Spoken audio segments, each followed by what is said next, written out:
बीच telecom sector पर नजर डालते हैं। एमटीएनएल के शेयर में आज शानदार तेजी देखने को मिल रही है।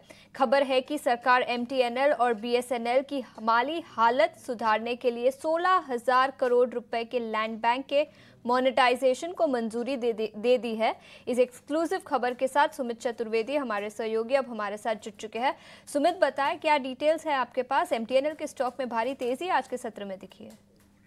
एमटीएनएल के जो कह सकते हैं कि रिवाइवल की राह और आसान हो गई है। सरकार ने उसके एसेट मोनेटाइजेशन प्लान जो है उसको और आसान बनाने की राह को मंजूरी दी है। ग्रुप ऑफ मिनिस्टर की जो बैठक हुई थी उसमें ये तय किया गया है कि डीडीए जो दिल्ली डेवलपमेंट अथॉरिटी है वो कुछ चार्जेस जो है एमटीएनएल के जो चार्जेस जिससे इसका अड़चने थी इसके लैंड बैंक को सेल करने में उनको हटा लिया उनको रिलैक्स किया जाएगा और इससे अड़चने हटा ली जाएंगी।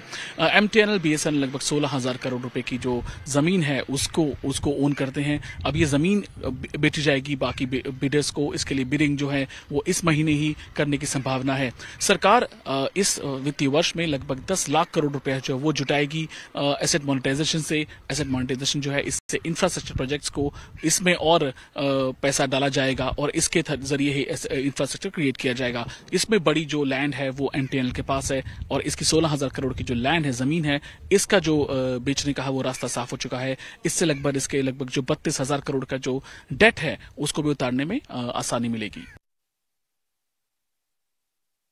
डिटेल्स के साथ हमारे साथ जुड़ने के लिए लेकिन कुछ और स्टॉक्स पर नजर डालेंगे जहां पर आज भारी गिरावट दिखी है। सिम्फनी 9% की गिरावट के साथ कारोबार। थर्मैक्स जैसे स्टॉक्स में भी 5.5% की गिरावट है।